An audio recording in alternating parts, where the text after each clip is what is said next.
Just a reminder, if you're not speaking, please put your phone on mute. Thank you.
Is Mr. Panica on?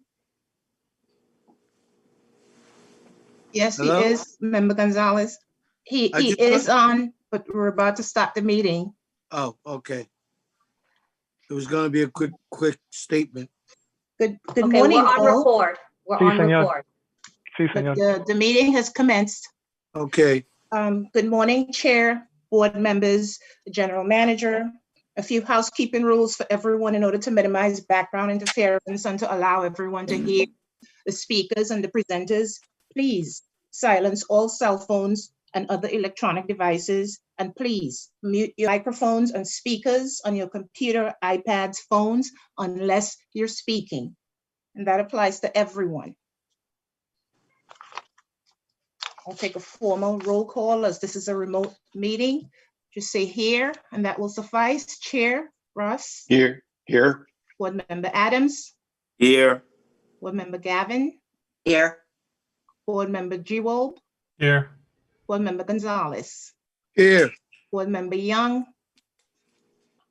Board Member Young.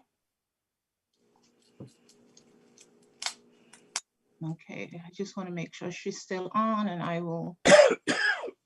Board Member Young is on. I will take another roll call before the voting. And General Manager Vito is on, correct? Yes, I'm here. Okay, thank you. Thank you so much.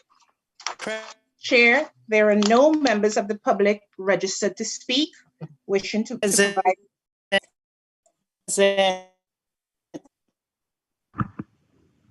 Hello. There are no members of the public wishing to provide comments that had registered officially to speak. And there are no members that called in indicating that they would like to speak. Present.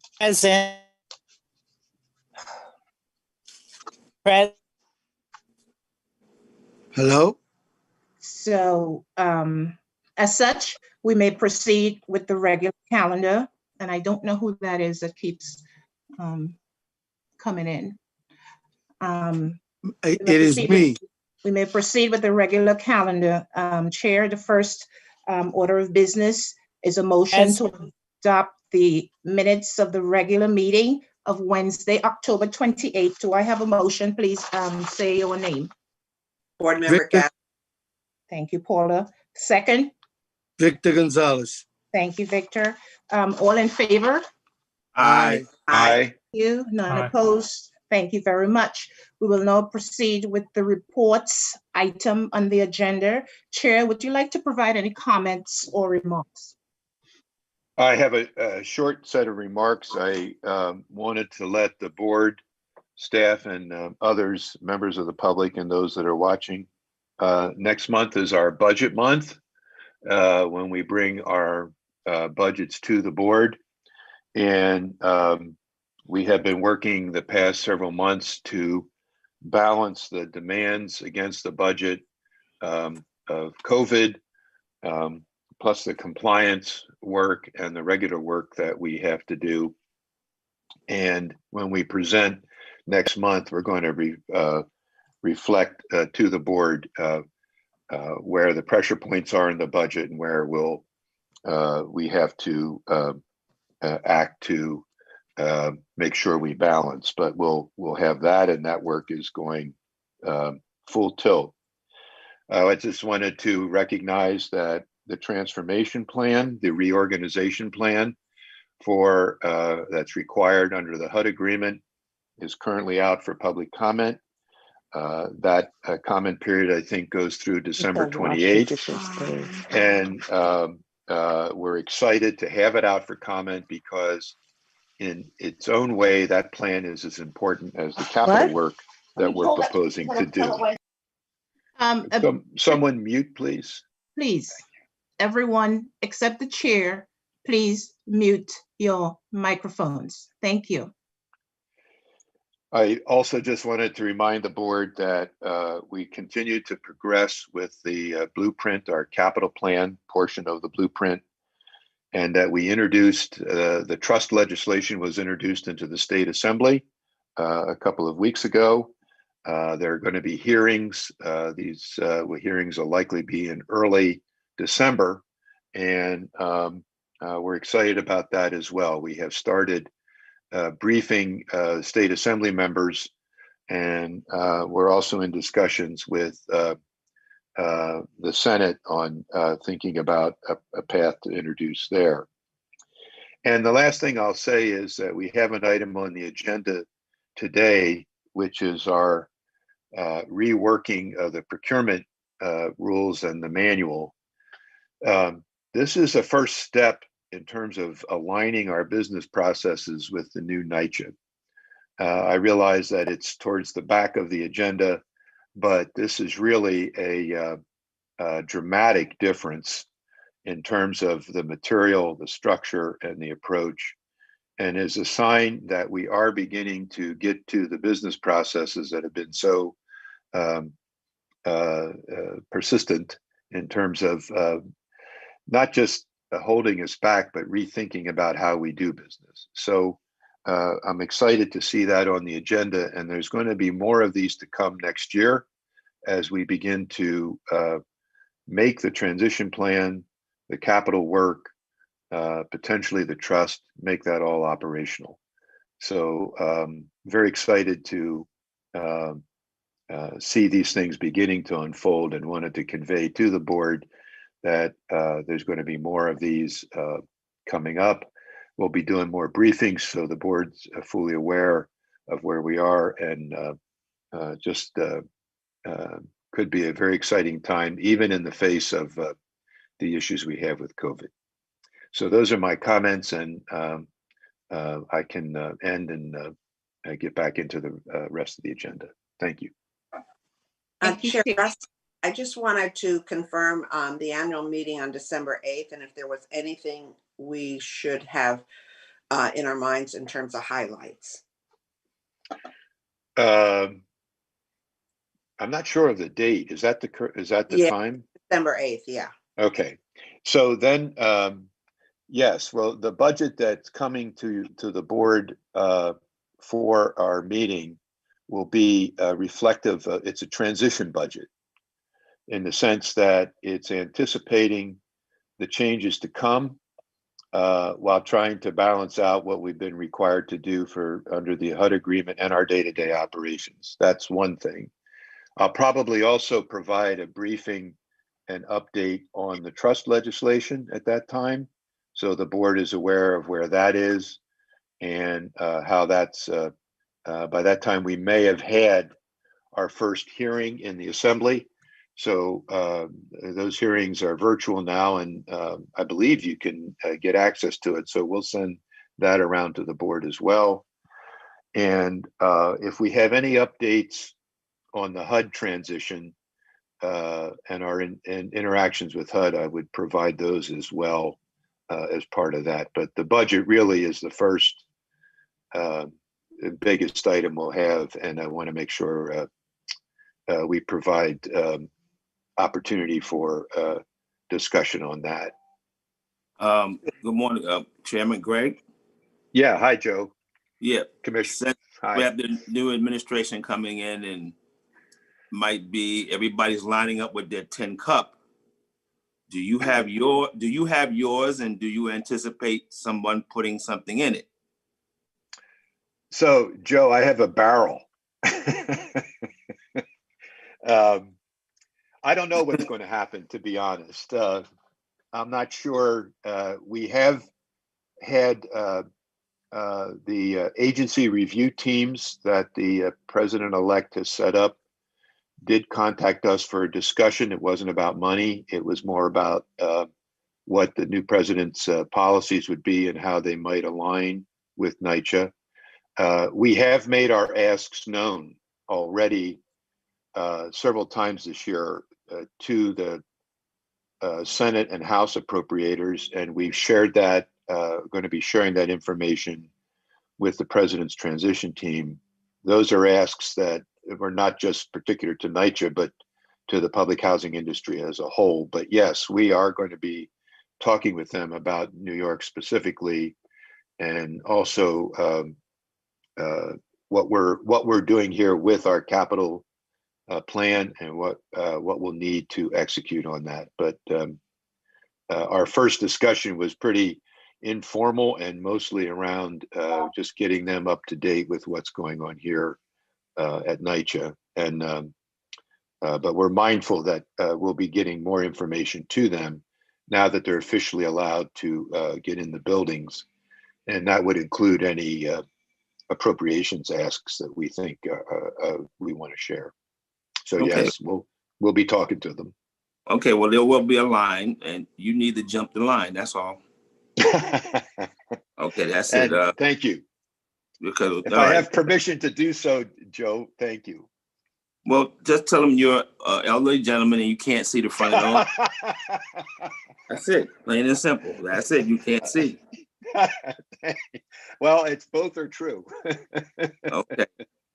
All right. Thank you, Chair.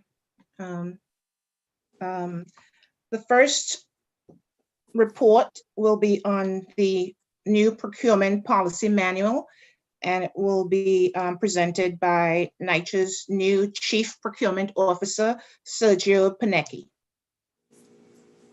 Sergio?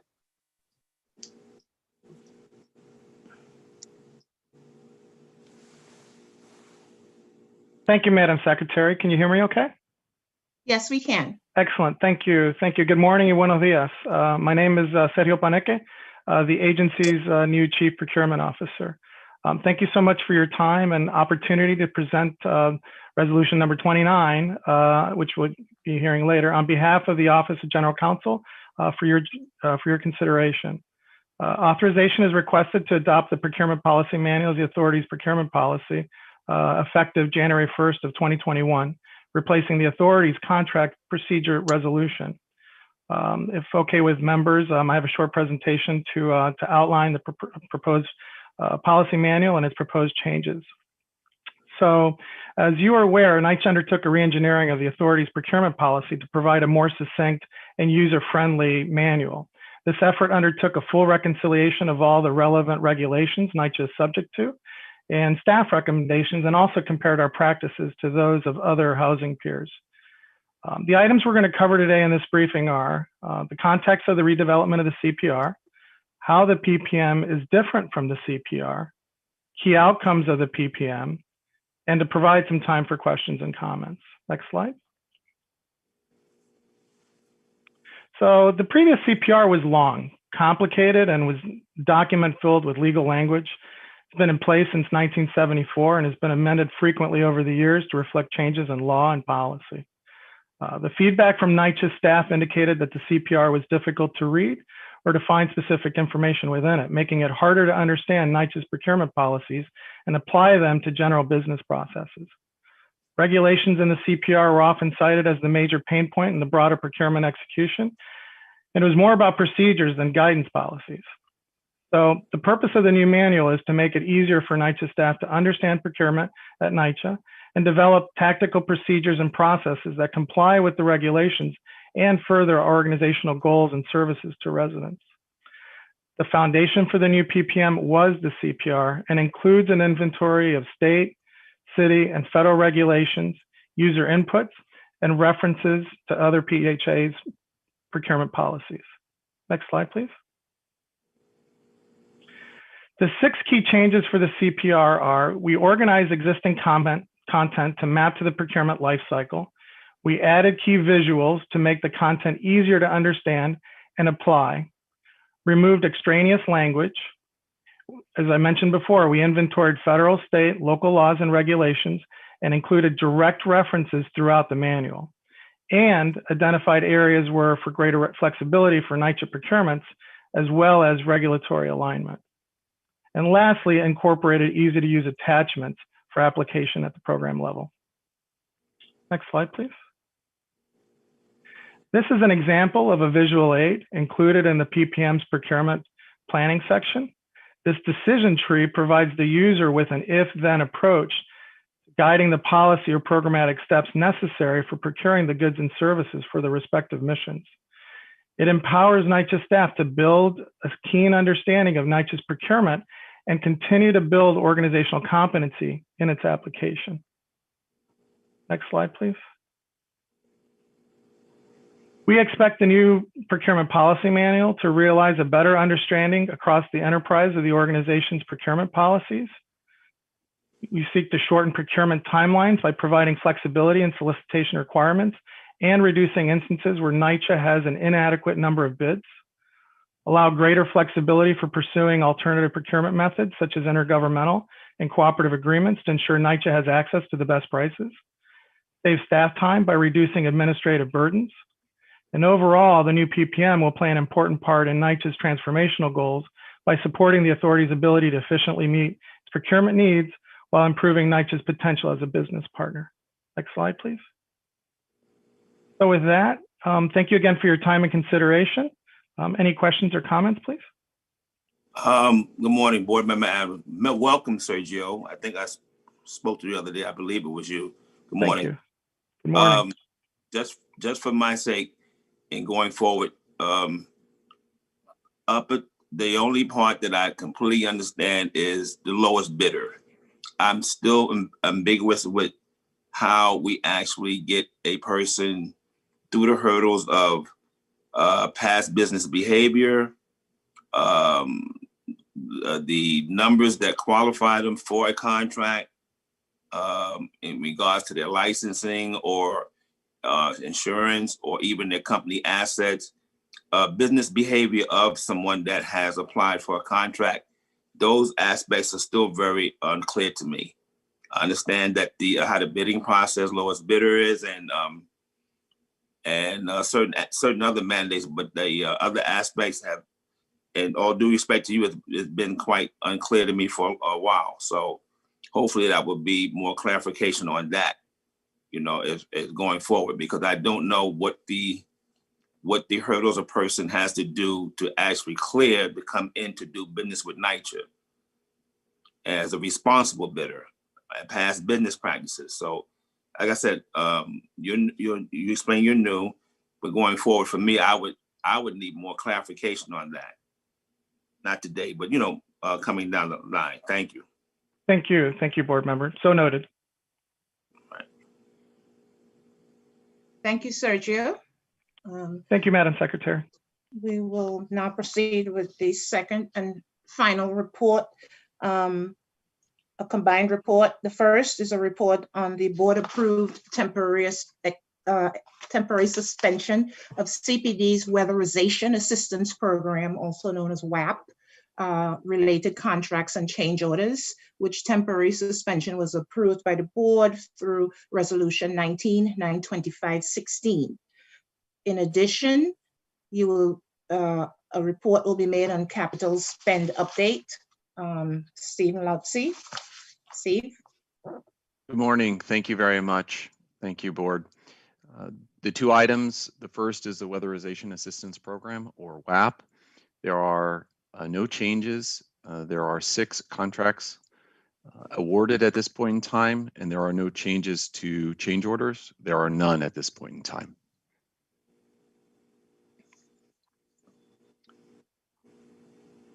The second report is the October 2020 spend. This is the certified payroll. We hit another milestone of $93.4 million in spend. Majority of these are in the disaster recovery and our federal pipeline. As you know, the city moratorium has been lifted, and so future certified payrolls, you'll start to see additional city funding being spent. And that concludes my reports for today. Thank you. Thank you very much, Steve. Chair, we will now proceed with the calendared items 1 through 30. Items 1 and 2, Patty. Hi, good morning, everyone. My name is Patty Bayros, and I'm the CIO at the New York City Housing Authority. Thanks very much for your time today. I'll be presenting items numbers 1 and 2 for your consideration. The first item for discussion is our agreement with Interface Cable Assemblies and Services Corp., known as ICAS, which allows us to buy cabling related hardware and other equipment and procure related implementation and support services. The original contract was procured pursuant to the terms and conditions of the New York City Metropolitan Transit Authority, MTA, for a 3-year period and authorized under a prior board resolution. This request is to extend the term of the agreement for 6 months. Preliminary approval to extend the term was given by the general manager on October 13th, 2020, in order to ensure continuity of services during the pandemic. The term extension is necessary because NYCHA was anticipating leveraging DeWitt's master service agreement, but it was insufficient for our needs. So the authority requires additional time to prepare and issue a new request for proposal for a 5-year term to support ongoing cabling and wireless infrastructure needs. Additionally, we are requesting to increase the not to exceed amount by $1.636 million to a total of $9,584,125. This funding increase will support NYCHA's cable and wireless infrastructure installation and maintenance services for data and voice communications on an ongoing basis. Examples of systems that rely on cable wiring provided by ICAS include the elevator remote management systems, internet protocol-based access control and security video management systems, as well as the central heating application systems and electrical monitoring systems. Thank you, and I'm happy to answer questions. Adams, thank you very much for all the information and numbers and data you sent. I received it in a timely fashion. Your effort in getting it back to me is duly appreciated. We will continue those other discussions offline. I just have one question. Are you just able to maybe in a percentage guess what percentage this will make the overall services to the agencies and the residents and everybody in one bundle? How much of a better impact you think it will have with these companies that we're going to use? 10%, 20%, if you just had to guess. I know you don't have a number in front. I'm just curious. So I'm hesitant to give a percentage. These are really foundational wiring services for a lot of the equipment that we use. And so it would be difficult for me to estimate the overall impact on a percentage basis. I would have to look at it more holistically with all of the work that we're doing with a variety of other vendors as well. As you know, this is one small piece of a very large puzzle in terms of connectivity to support all of the hardware connectivity. Okay, we'll discuss it offline another time. Thank you. Absolutely. Thank you. Item 2. Thank you. I'm now presenting item 2. This item is for authorization to increase the funding to our agreement with Coronet Incorporated for Cisco-based network infrastructure, hardware, and software support. The original contract did not require board authorization, and it continues through June 30th, 2021. NYCHA utilized the New York City Department of Information and Technology master service agreement to award the contract for these services with Coronet. This request is to increase the original not to exceed amount by $225,923.31 to a total of $515,221.55. This funding increase will provide the necessary support for continually growing infrastructure required to manage and maintain network connectivity throughout the authority's networks for central office and for the remote offices, especially during the COVID-19 pandemic and beyond. As you know, in response to the public health concerns, we have expanded our remote access to allow employees to work from home, increasing the amount of hardware needed and some of the network traffic monitoring for infrastructure, technology, security, and operations. Thank you. I'm happy to answer any questions. Hey, Patty, it's Greg. Hi. Can you give me an example of the kinds of things that we actually at Cisco are we buying? We're using their software. We're buying hardware equipment. What are the kinds of things that Cisco actually provides to us? Do you mean as an organization, sort of, or the type of equipment? Type of equipment and as Yes, any that's the support. board meeting. Okay, so Yeah. let's So, do. so Let me it's call you back in. uh, How so could you? So I am again, Patty, excuse me, I am again going to direct everyone other than Patty to mute their microphones at this moment. Thank you very much. Please continue, Patty. Hi, yeah. We have it's basic hardware, infrastructure equipment like routers and switches and things like that. That are run not only, things in our data center, but circuits and not the circuits themselves, but a lot of the equipment that routes network traffic. And it's used in conjunction with some of our security software and monitoring, and it's been expanding with the additional remote access. So it's monitoring things even through our virtual private network server. So as people are accessing the NYCHA network remotely, a lot of the Cisco hardware is used to route the network traffic to ensure that everybody is able to access the network reliably.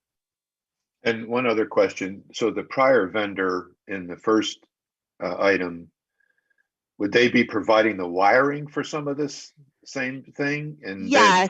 Yeah. Okay. Yeah. So a lot of the ICAS is so the Cisco vendor is really the support and maintenance of the hardware equipment and some of the software that allows everything to be routed and run. The ICAS vendor is really sort of the nuts and bolts of actually, running the wiring inside the walls and allowing connectivity for things like monitors and other things that run off of the network. Thank you. You're welcome. Thank Thank you. Thank you, Patty. If there are no further questions for Patty, we will move to item number 3. Thanks, Patty. Item number 3, Patrick. Yes, good morning, Chair and members of the board. My name is Patrick O'Hagan. I'm the Vice President for Environmental Health and Safety. The item before you is a request from the Environmental Health and Safety Department for authorization to ratify a funding increase to our agreement with Environmental Education Associates, known as EEA, for renovation, repair, and painting training, otherwise known as RRP, which did not require initial board authorization for an initial 2-year term with one-year renewal option to increase the not to exceed amount in order to fund the continued provision of services during the remainder of the initial 2-year term, which commenced on March 21, 2018, and continued through March 20, 2020. Pursuant to this agreement, EEA provided the RRP training program in compliance with the U.S. Environmental Protection Agency, otherwise known as the EPA, standards. EEA provided training for authority employees, such as maintenance workers, plumbers, plasterers, who may disturb lead-based paint during their work activities. EEA developed for the authority an RRP training program for up to 2,700 authority employees, which would comply at a minimum with the requirements of 40 CFR 745.225, accreditation of training programs, target housing, and child-occupied facilities. As the authority's lead-based paint compliance efforts evolved, the operations leadership determined that additional titles should be provided this training. That is the reason for this ratification, in that the additional titles such as caretaker and the helpers for those various scale trades that I just mentioned receive the training. And we require $40,000 to pay for those additional training services provided. Thank you for your time and consideration, and I'll answer any questions you may have.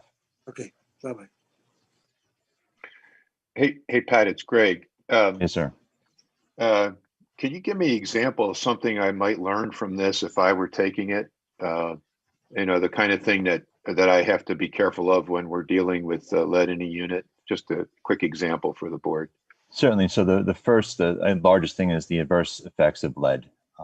And after you learn that, you learn how to set up proper containment to ensure that the lead hazard that may exist is not dispersed throughout the unit. And then you learn how to clean up after. Those are the three big components to ensure that our residents and our employees are safe as this work goes on. Thank you. Yes, sir. Terrific. Thank you, Patrick. Thank you all. Madam Secretary. Yes, Member Gonzalez. Victor Gonzalez. I've been trying to get your thing from the beginning because I couldn't unmute myself because I didn't know how, because it didn't show on the screens. I had something that I was going to comment on when the chair was speaking, but I couldn't get in. I had comments when Steve Lochi was speaking, and I couldn't get in. And when Mr. Paneke, if I'm pronouncing it correctly, as well. I just called somebody and they showed me how to unmute myself. I will reserve. I forgot some of the questions I had now. I wrote it down somewhere, but I'll proceed now because now at least I know how to unmute myself. Okay, so do you have any questions on the last item Well, presented? on the item now, I was busy trying to get on to be able to speak. So just go ahead on. If I do anything, I'll do it offline.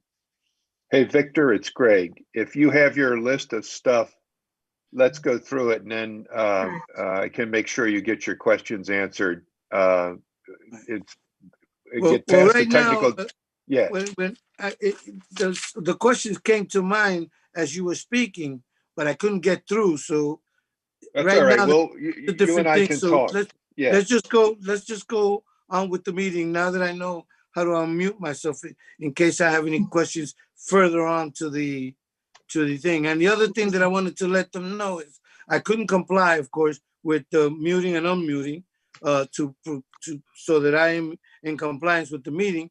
The other thing that I wanted to say before the meeting started was the fact that, unbeknownst to me, necessary repairs that were for my apartment, they showed up this morning, and I was saying that there'll be time where I have to get up and go over and address the people that are doing the repairs and then come back and sit. It's a quick back and forth. But I wanted to explain all that before, but I couldn't get unmuted.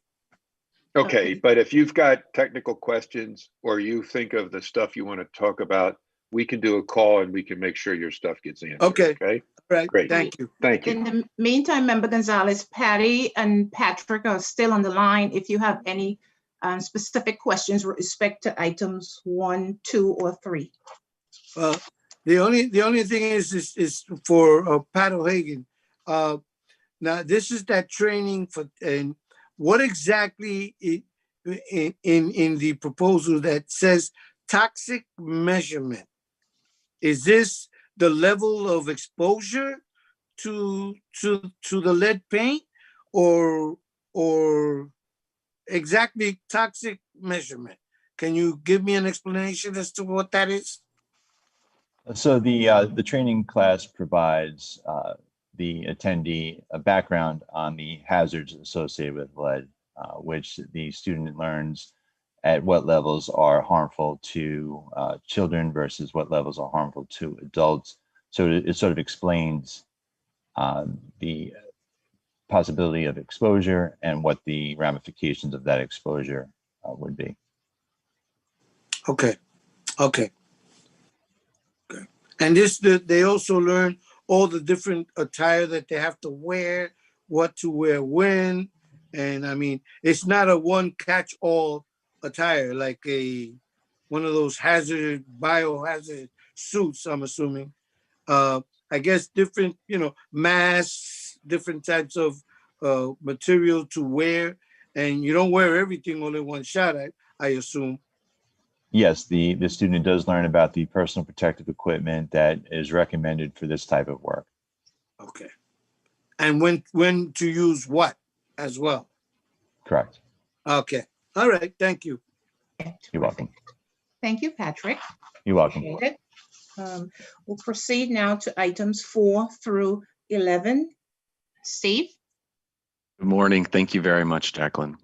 Good morning. My name is Stephen Lovesey, and I'm the Executive Vice President for Capital Projects Division. We have 8 board items for your consideration, items number 4 through 11.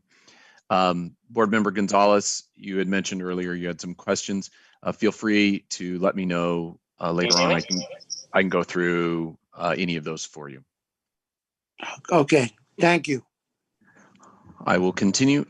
Board briefing item number 4.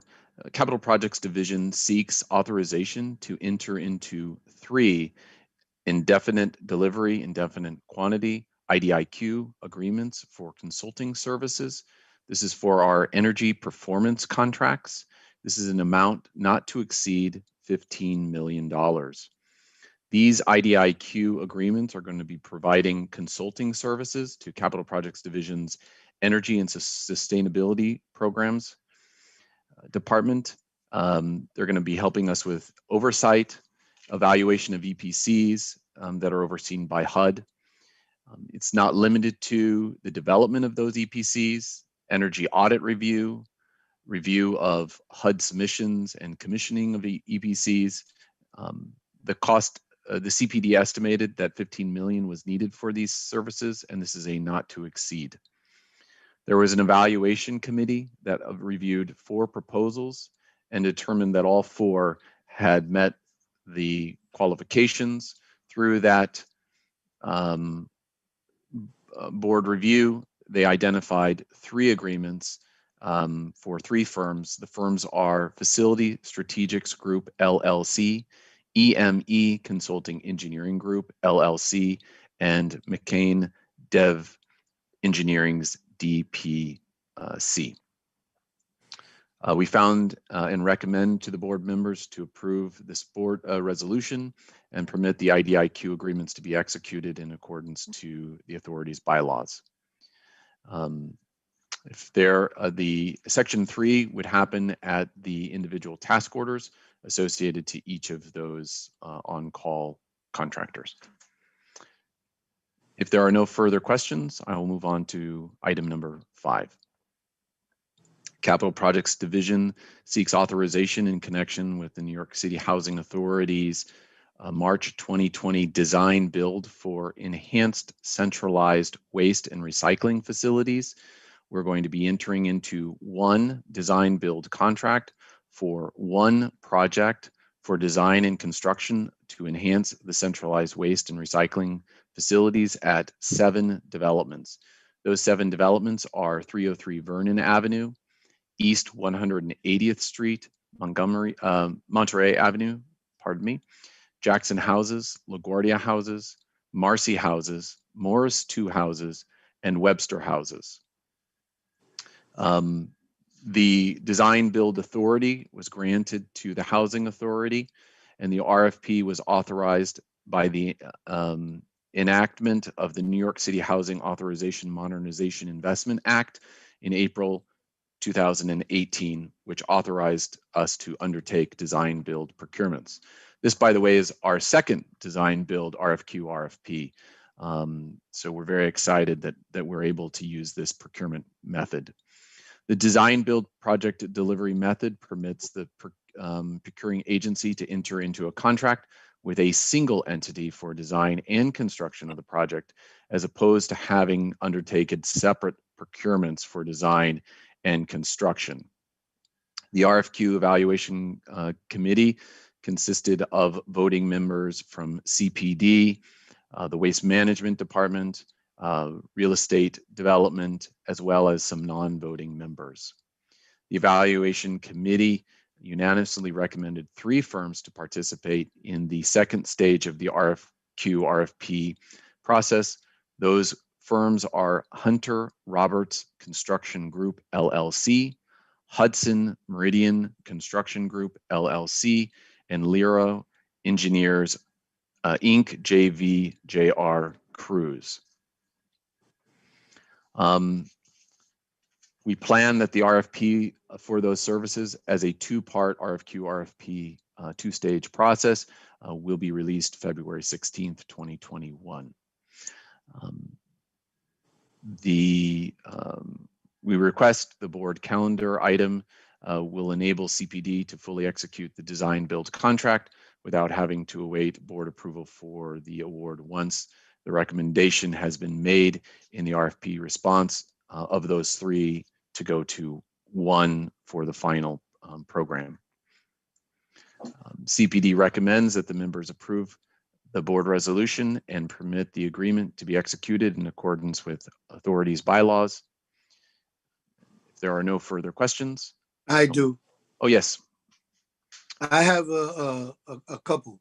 So the 7 sites that have been placed on this in order to do the work, these 7 sites did not have waste management on them until the future.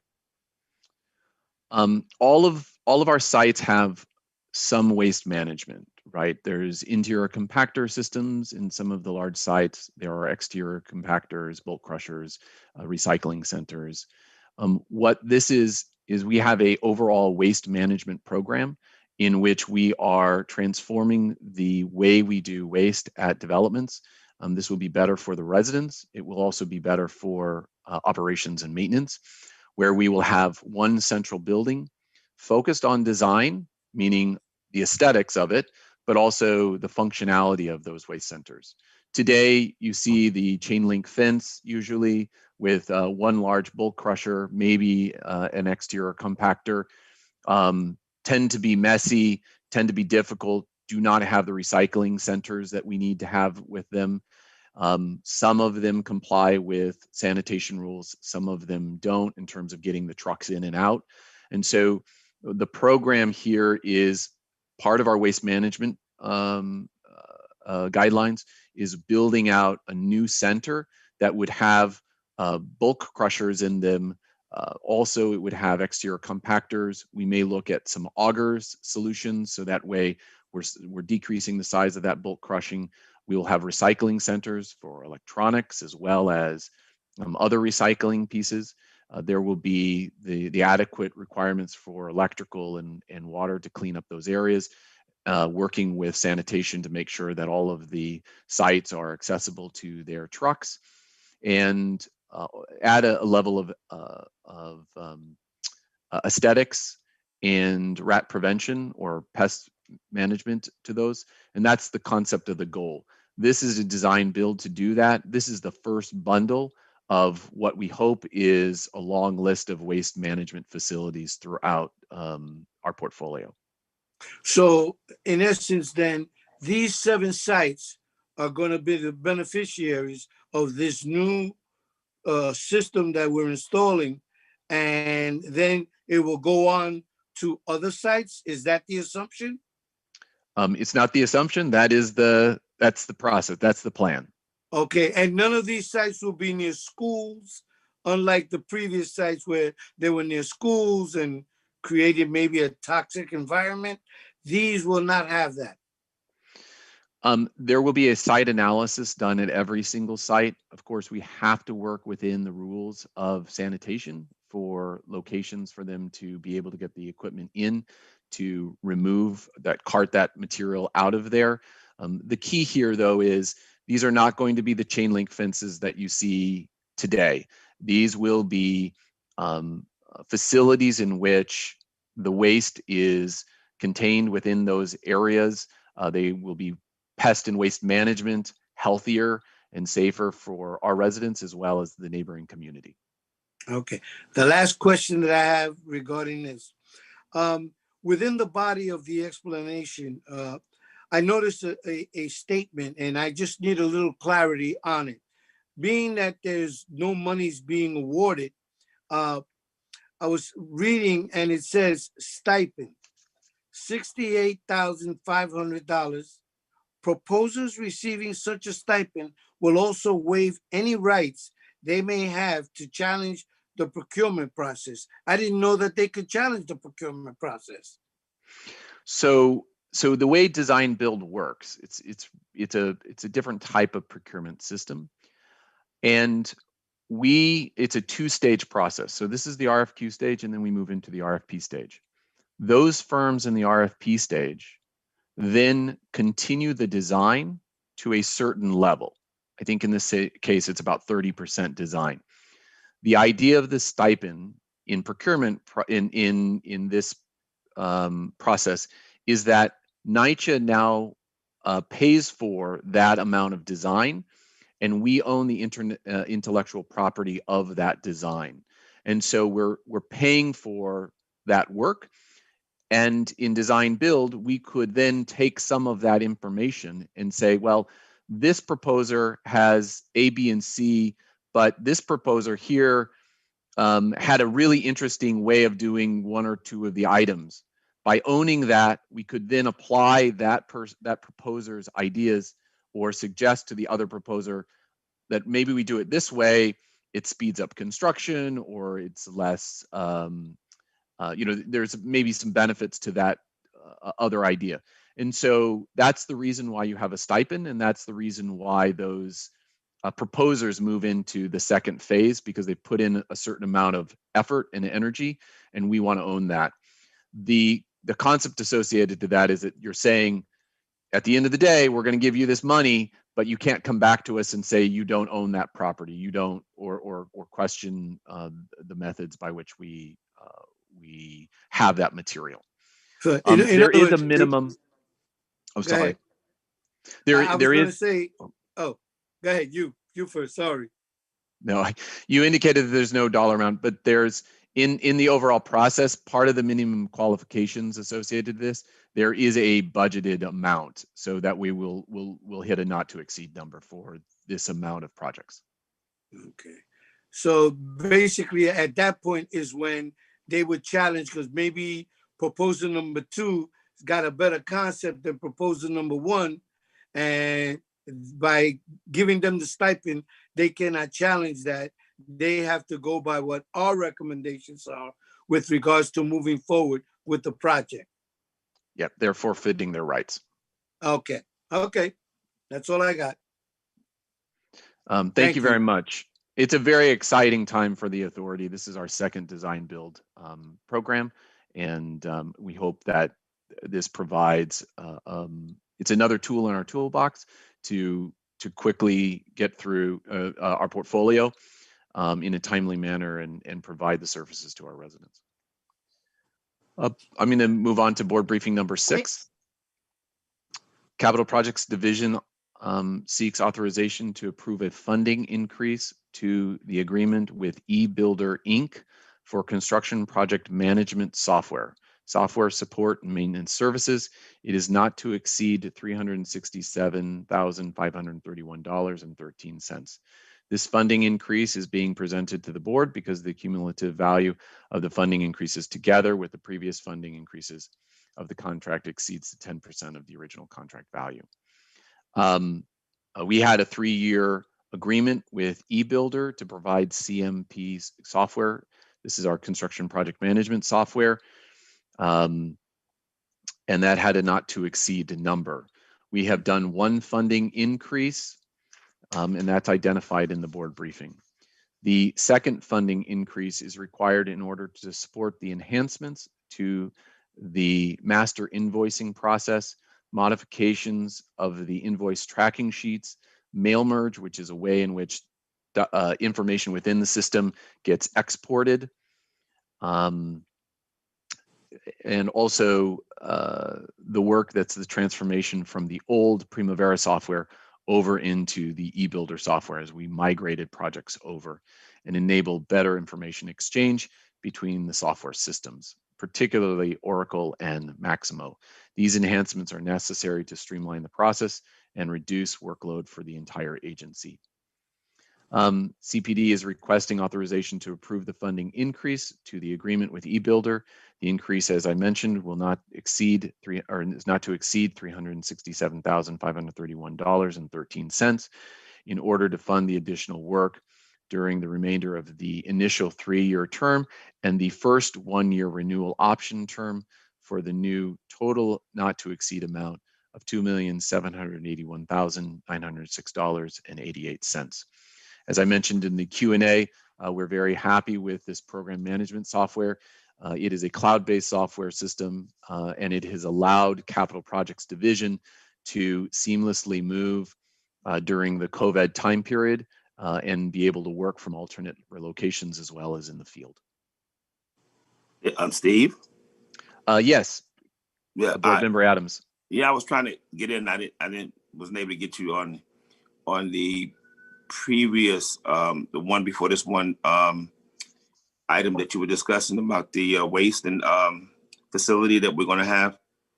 Do you happen to know how far will it be in capacity as far as distance from where the workers have to actually go to put the items there, or in relation to what they will have to use? Will they vehicles? Will they be pushing bins? I'm just curious, like in distance, and how much more of a workload will that be for the people that have to actually get that stuff in that enclosure, in that enclosure? Mm-hmm. So the wonderful part about design build is the opportunity to work with the designers and our community to make the best facilities. At this point in time, we have some concepts of what this waste yard would be, but the whole purpose of the design build contract is that those designers are going to be providing the best value for us in the best program. We do have the waste management plan, and that outlines a lot of the changes and ideas that we've been doing for the entire agency, everything from recycling to how waste moves through a building, and as you mentioned, outside the building and moving it to this waste yard. The goal is to eliminate a lot of the waste that one sees on the outside of the buildings. We've done that in the waste management plan through increasing the size of the hopper doors on the ground floor, as we've been working with the Department of Buildings to get to that, as well as potential multiple sites, so that way residents don't have to move their large bulk containers to certain areas. But all of that is part of this waste management program. Okay, Steve, thank you. That also includes the safety of the people that will be working in this waste management sites, correct? Oh, most definitely. I think, we've been looking at different pieces of equipment that are industry standard, as well as what basically the industry is using. And, the goal is to have, well, the goal is the goal, but, we have to have safe work environments for our the staff as well as the residents. And then also we need to take care of waste management and pest management that happens at these sites. Most of these sites are the campus style plans, and because of that, the sanitation rules do not allow us to have curbside pickup like we would have in some of our low-rise buildings where the trash cans are right out by the street, or you pull the trash cans out to the street. These are large collection sites. That is not just for NYCHA, that is all housing in New York City that is campus style. Oh yeah, because I have to log on a 1:30 show. It's okay. Tell mommy it's okay. Tell her it's okay that I got in. Sorry. No worries.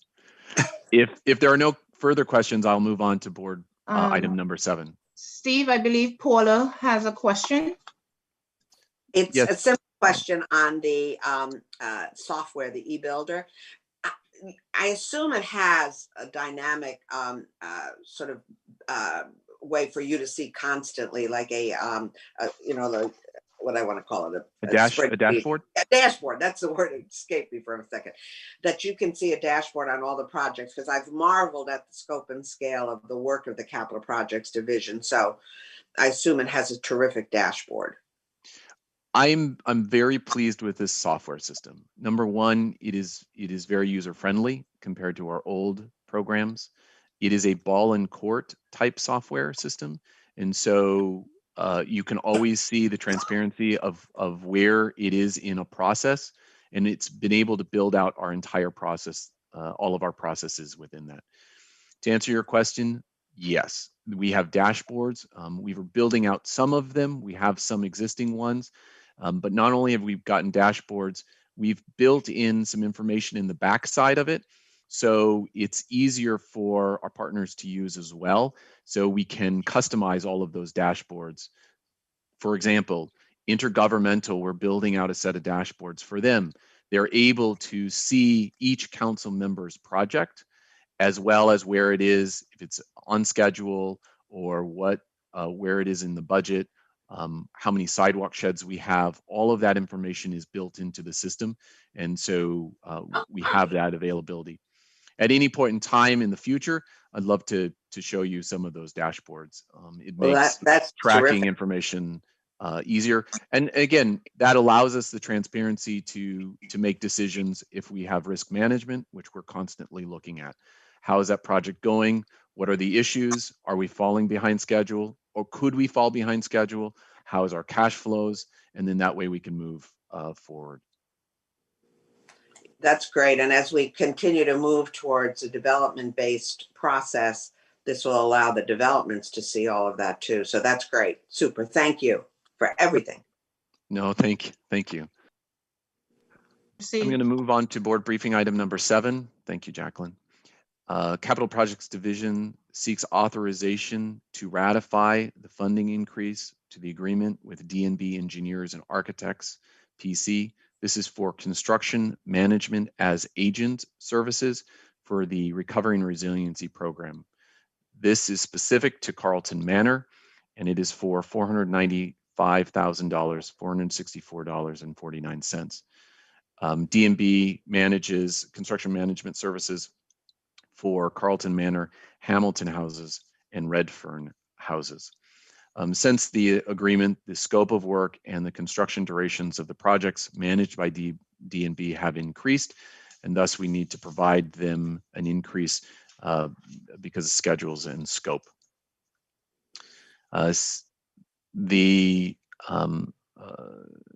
There were 5 funding increases. This is board funding increase number 6, pursuant to the board resolution 167/27-18. CPD is requesting the authorization to ratify this in the amount, as mentioned, $495,464.49. This will be FEMA funded, and it brings the revised amount for D&B's contract to $21,639,201.10.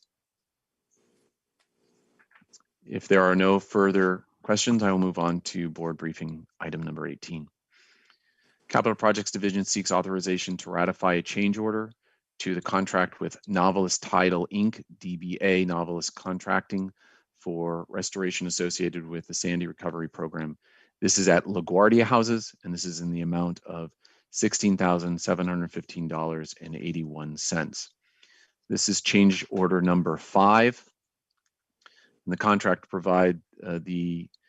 contract for this provided flood proofing. However, it did not include deployment of flood proofing equipment for coastal storms at the time period of the program. As we move these projects over during the hurricane season this year, we are transferring this over to training authority staff who will do this work in the future of moving in the flood panels. But in order for us to be prepared for this year, and I think I've mentioned this before, the next board briefings, majority of those focus on the fact that we're adding that additional change order to provide the deployment during the hurricane season. Steve? Yes. Flood paneling, I think in Q&A I asked you, you weren't too sure about which type of preventive measures will be. You don't know if it'll be panel walls or it will be some sort of inclines built to help receive the water. Do you have any further clarification on that? Just, I'm just curious. Mm-hmm. So I think the clarification that we were mentioning was for each specific site, there are multiple flood programs. We have passive programs in some of the sites where that would be no active moving of an item that might be a berm of soil. And then we have active zones. We can get you the specifics of these developments on the different types of panels, but most of these panels are for example, on the ground floor level windows. These panels get fitted in to protect from the flooding and the storm surge. The panel installation happens at entrances and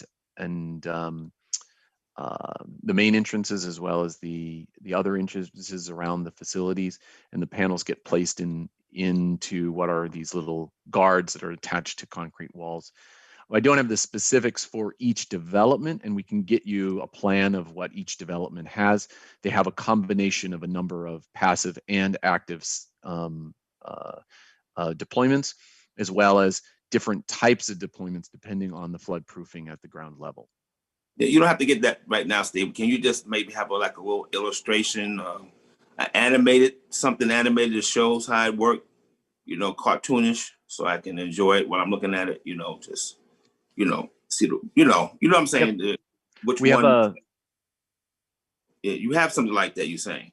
Most definitely. We will provide you with a recovery I just like to see program. it. Sure. I like to see what they look like so I can get familiar with them going forward, what they look like. That's all. You don't have to get that anytime soon, but just, and if you want to do the narration, that would be great too. Okay, we actually have the videos of the training, but we'll input those into the PowerPoint to show you the different types of flood control. And Jacqueline will reach out to you and get that information to you to be sent to the board members. All right, thank you. Thank you, Steve. Proceed. Thank you very much, Board Member Adams. Item number 9, Capital Projects Division seeks to ratify a change order to the contract with PMY Construction Corp. For the restoration associated with the Sandy Recovery Program at Lower East Side Rehab Group 5. This is in the amount of $70,946.44. There were 10 change orders, and similar to the previous board item, this was for the deployment of flood-proof equipment for coastal storm. At the time of the contract, we were only doing the installation. We will be working with NYCHA staff as we create a training program for these sites as we turn them over for the deployment of the panels. If there are no further questions, I will move on to board briefing number 10 and 11. Capital Projects Division seeks authorization to ratify 2 change orders to the contract with Dalaric Construction Company, Inc. for restoration associated to the Sandy Recovery Program. This is at Wrangell Houses, and the total amount is $42,293. There are 2 change orders. Change order 18, so there were 17 prior change orders. Change order 18 is for the flood proofing. Very similar. It's the deployment of the flood proofing equipment for the coastal storms, and same type of program. We're working to create a training program, but in these sites where we had the flood systems in place, we wanted to make sure that we could deploy them if in case, or heaven forbid, there was a coastal storm this year. Change order number 19 with this is during the construction, the authority's consultant, TDX Construction Corporation, Dalaric, and CPD determined that roof railings needed to be extended due to the building parapet height. This was a New York City Department of Buildings request for the installation of access doors and conduit enclosures. And so in order to move and get the DOP approvals, we increased the height of the railing, added the access doors and the conduit enclosures. This will be funded through FEMA funds. There was a cost estimate and a proposal. The final negotiation is $14,351. Both of these change orders makes up a revised amount of $26,332,640.64. If there are no further questions, Hey, Steve. Oh, yes. Hi, it's Greg. With all this, with all the mechanical floodproofing, is the idea is that we got coverage for this year to make sure that in event we had a storm, we could make sure the panels and various equipment was in place. And is the plan to train our staff now to do that for next year? So next season, when there's a storm season, our staff would be ready to do that. Yes, Greg. We're working on a program and training materials to provide, so that way our staff, NYCHA staff, or a third party could perform these functions for NYCHA. And the idea is that when we have, say, a storm, and we know that that storm is headed to New York, based on the emergency preparedness, we would be able to deploy staff and use the put the mechanical floodproofing, the gates or whatever in place, and then that'll be our responsibility next season. Correct. So that we would protect ourselves from a storm surge. So we're doing an analysis. We feel that some of those panels could be installed once for the entire hurricane season, but a number of those panels would have to be removed for egress and occupancy after the storm surge is passed. And one thing, when you get this ready, I'm interested in trying to understand whether this requires lift equipment of any kind, and when you get the training program more developed, I just want to see what we're asking the staff to do, and will we do a test run and that kind of stuff to make sure that everything fits and people can handle, because some of this is pretty sizable panels, I think. Yes, there's a lot of the design was made so that way it was able to be moved out of the storage areas and put into place without a lot of extra equipment. But most definitely we'll keep you in the loop, and we'll provide you with the, if there's any training sessions that you'd like to come out and see. We're looking at, for the most part, in terms of flood mitigation protection, is you kind of train a core group, one or two individuals who understand how all the panels go together, the very simple instructions on A, B, and C. All the panels are labeled, and then in the event of an emergency, they become the go-tos who then can, you have your additional staff, but the additional staff may have only trained once or twice, but they can be directed quickly to say, okay, this storage room here, these panels go to these 4 windows, and they move out and they put the panels in. Thank you. Steve? Yes, Board Member Adams. Yeah. So the people that are going to build the stuff for us, I like to keep it simple. They're like the beavers. They're going to build the dams. Yes. And you're going to get our people to try to be beavers to be there when this, in the event this water and floods come. That so far so good, right? So in the event that during an emergency like this, sometimes a lot of our people have to be redeployed.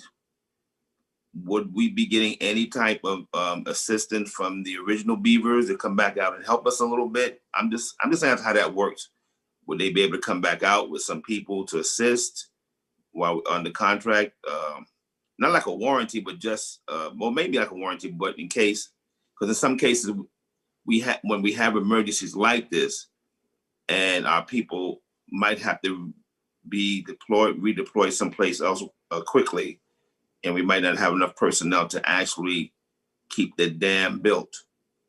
You follow what I'm saying, Steve? Yep.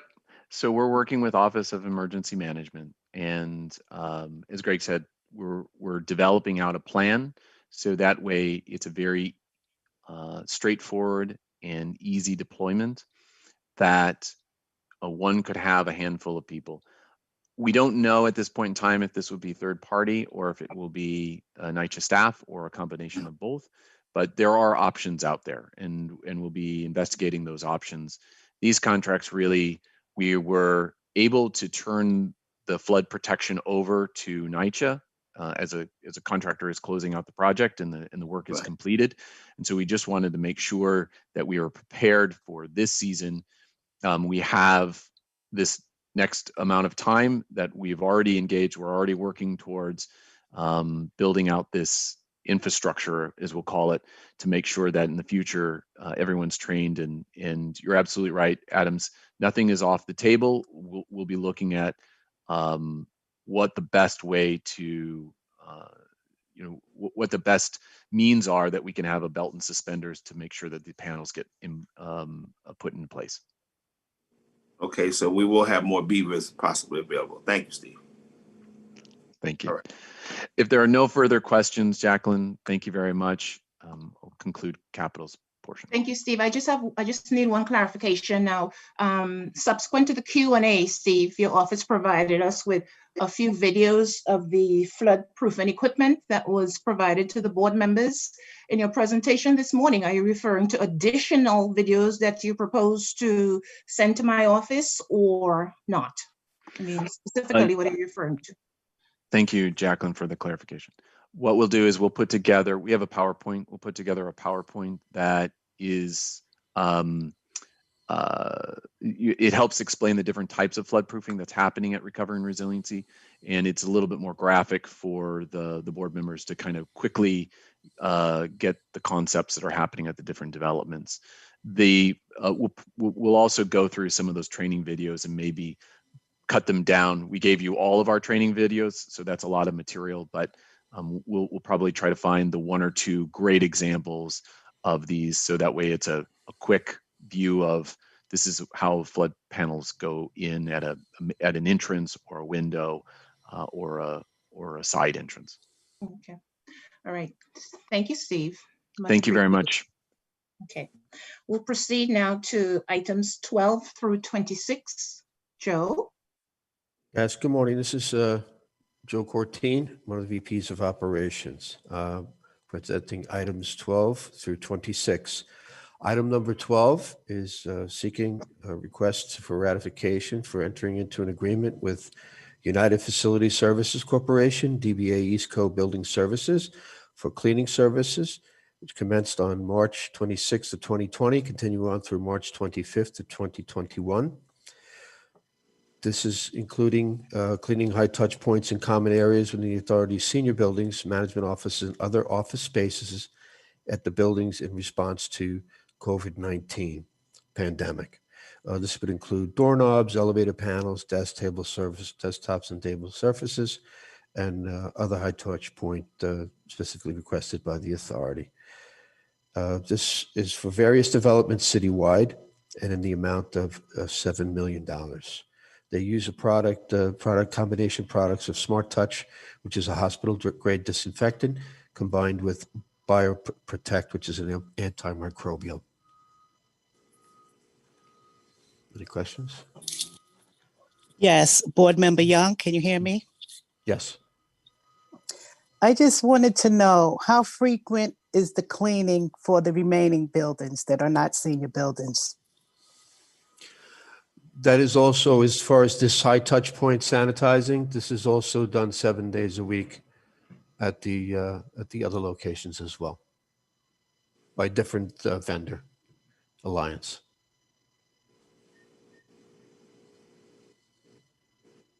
Thank you.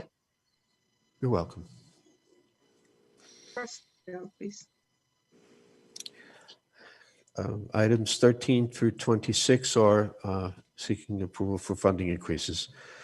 Items 13 through 17 are for a contract, requirement contract with Sani Systems Ltd. for quarterly cleaning of kitchen range, hood, and exhaust systems. This is for this cleaning of this exhaust systems, and it's provision of all labor materials, tools, and equipment, insurance and incidentals required to perform the cleaning service. For item 13, it's various developments in Brooklyn East and South in the amount of $43,669.52. Joe, Yes, sir. I got all the information you sent me regarding their licenses and all the information that I requested was sent. And just want to say thank you. It was very easy, readable, and thank you. Okay. Thank you to procurement. Thank you very much. All right. Item number 14 is for various developments in Brooklyn West in the amount of $35,765.52. Item 15 is for various developments in Manhattan North in the amount of $43,669.52. Item 16 is various developments in Manhattan South in the amount of $36,753.52. Item number 17 is various developments in Queens and Staten Island in the amount of $32,801.52. And the contract terms for these are from October 22nd of 2020 through October 21st of 2021. Hey, Joe, it's Greg. Yes, sir. Are these vents, are these fans actually vented, or are they one of those internal vents where you have a filter and then the fan is simply drawing the air through the filter and it's the filter that they're cleaning, or do we have both? Yeah, it would be the whole thing. So it would be it's a kitchen range hood, right? So it's a hood that has a filter on it, and that filter then goes up through ductwork. So it would be the cleaning of the whole exhaust system. Okay. So some of these fans are actually vented to the outside. Yes. Okay. Yes.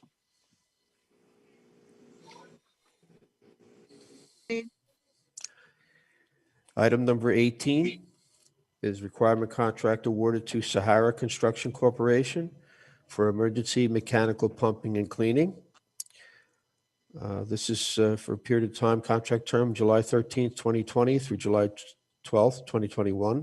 Various next-gen operations developments in Bronx, Brooklyn, and Manhattan in the amount of $147,368.73.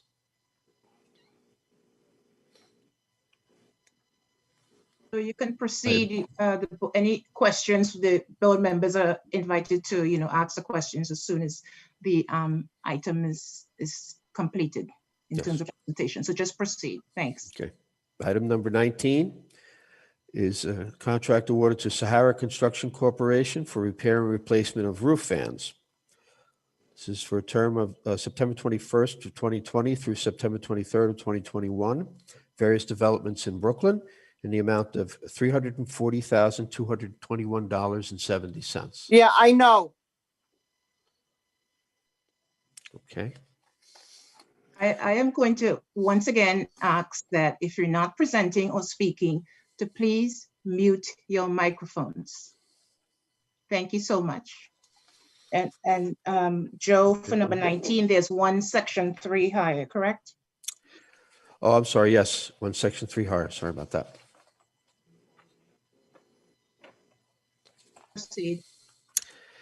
Items number 20 through 22 are regarding vinyl composition floor tile removal and replacement and installation in apartments. Item 20 is a contract awarded to RP General Construction Corporation, and it's from January 6, 2020 through July 5th, 2021. Sumner Houses at 303 Vernon Avenue in Bedford-Stuyvesant Rehab Houses in the amount of $135,783.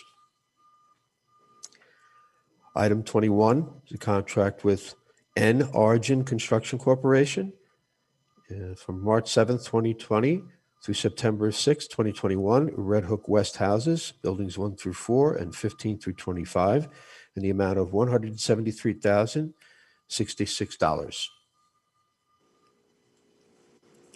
Item 22 is a contract with Beasla Painting Incorporated from January 26th of 2020 through July 25th, of 2021, at Butler Houses, in the amount of $115,398. Item number 23 is with a contract awarded to Earthlink General Construction Incorporated for graffiti removal. This contract is August 8th, 2020 through August 7th of 2021. Various next-gen operations one developments in the Bronx, Brooklyn, and Manhattan, in the amount of $77,328.28.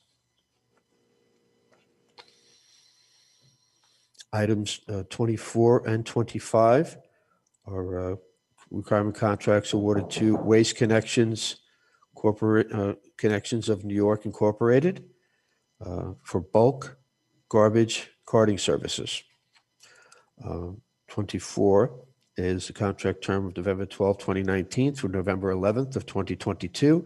Various developments in the Bronx North in the amount of $976,522.50. Item 25 is from November 12, 2019 through November 11th, 2022. Various developments in the Bronx South in the amount of $1,064,032. Hey, Item- Joe, I'm sorry, it's great. Sure. Mhm. Is this for additional services beyond what we might get from the city, or for things that the city might not actually pick up? Could you just clarify for me?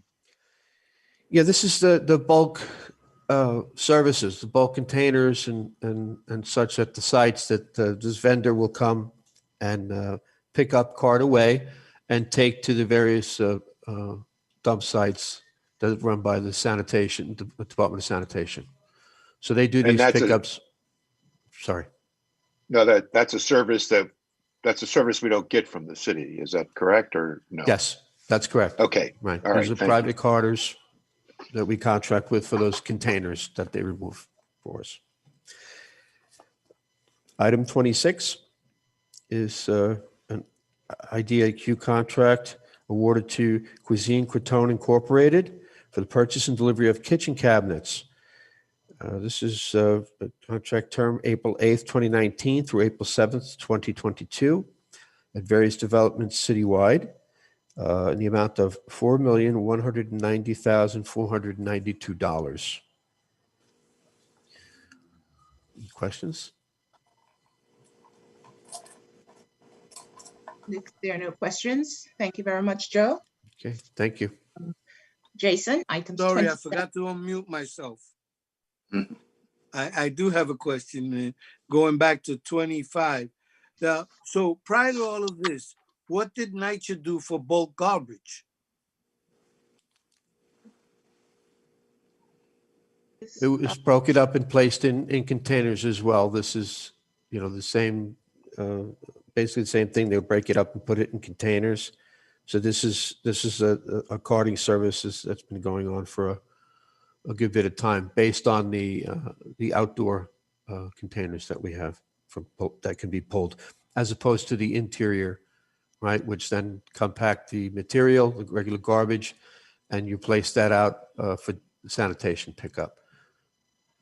Okay, so I was just curious because bulk garbage can be of multiple sizes. Yes.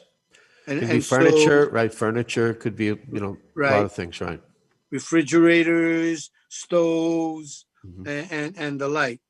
So all that stuff now we use a carting service as opposed to removing it ourselves. Yes, it would have to be put in the containers, and then it's removed. In some cases, like where you have appliances might have to be done a little differently. Sometimes we can get those picked up by another vendor separately, or they can be sometimes returned to vendors as well. So it depends on because again, with some of the appliances, like say like a refrigerator or air conditioner, you have to have the gas, the Freon or other gas that's replaced Freon. You need to have that removed prior to pickup. So they're handled sometimes a little differently. Okay, thank you. Okay. Okay, great. Thank you, Joe. Okay, thank you. Jason, 27 and 28. Good morning. Can you hear me, Madam Secretary?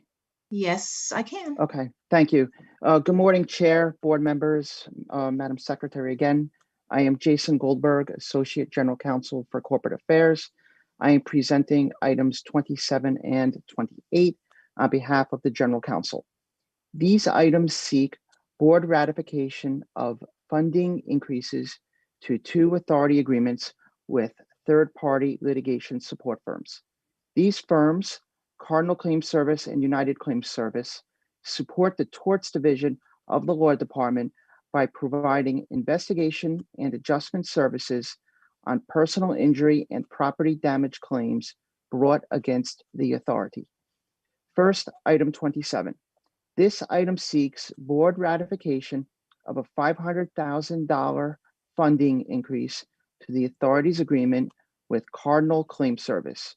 The underlying $2 million agreement with Cardinal was approved by the board in January 2017. Second, item 28. This item seeks board ratification of a $1 million funding increase to the authority's agreement with United Claims Service. The underlying $2 million agreement with United was approved by the board in March 2017. Both of these agreements were awarded pursuant to a request for proposal issued by the authority in July 2016, pursuant to which 4 agreements were awarded.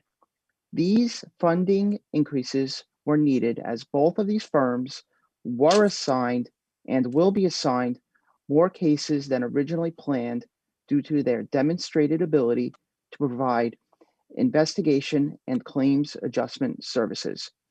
Despite this collective $1.5 million increase, the overall authority spend in connection with the underlying RFP remains within the total budget for these services. Accordingly, the law department recommends that the members ratify these 2 funding increases. Are there any questions? Perfect. No questions. Thank you so much, Jason. Much appreciated. Thank you. You're welcome. And finally, 29 through 30, Sergio.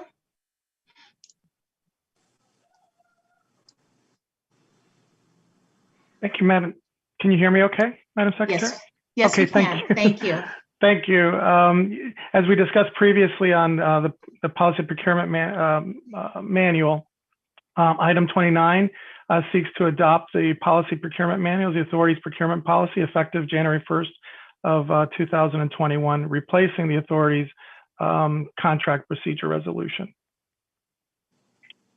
And item number 30 rescinds the authority's CPR, the contract procedure resolution. And again, that effective date will be December 31st of 2020. Any questions from the board? Just more of a statement I tried to tell you earlier, but I couldn't. I didn't forget that I spoke to you initially, and we were going to discuss some of the definitions, so to speak. And I haven't gotten back to you yet on that, simply because I'm concentrating on the many questions that I have regarding the change, oh my God, the big change. Transformation plan? The transformation. Yes, the transformation plan.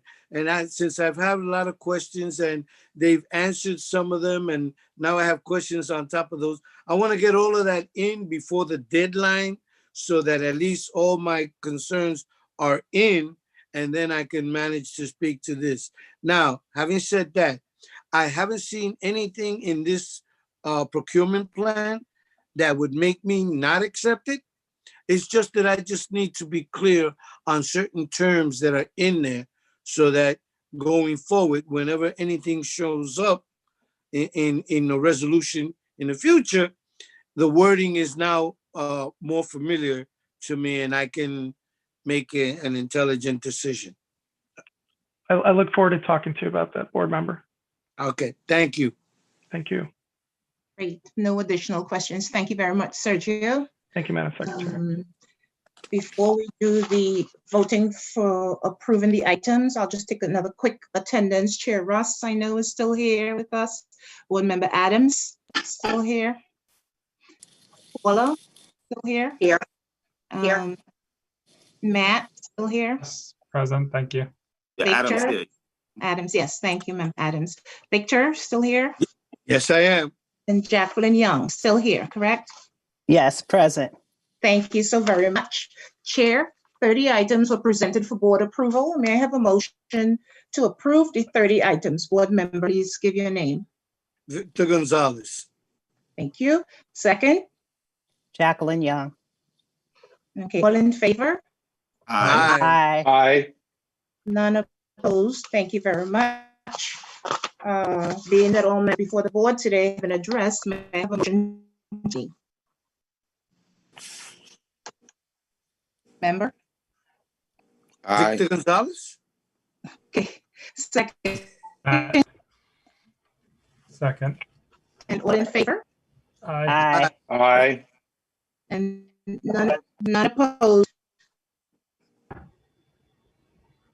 Thank you very much. The recorded and fine. Thank you all. You're The next breaking up. signature board meeting is Hello?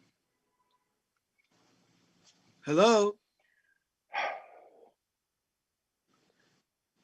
Madam Secretary? Hello? Victor, I think we're adjourned. She normally tells the time. It will reconnect. If she lost connection, it will reconnect. So let's stand by for a little bit. The Otherwise, time is Mari- 11:40. 11:40. Thank okay. you, Vilma. You're welcome. So this is Paula. I just wanted to express my gratitude to the leadership at NYCHA. You know, having read the transformation plan, the blueprint for change, and all the work that goes into every one of these board meetings, I do feel that great things are happening. And I just wanted to be one to express my thanks and gratitude for the incredible work going on. Thank you, Second board that. member. Thank you.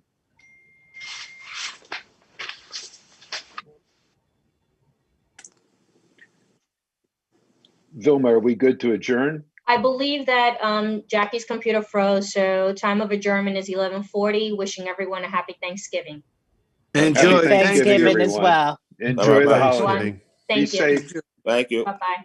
Bye-bye. Bye.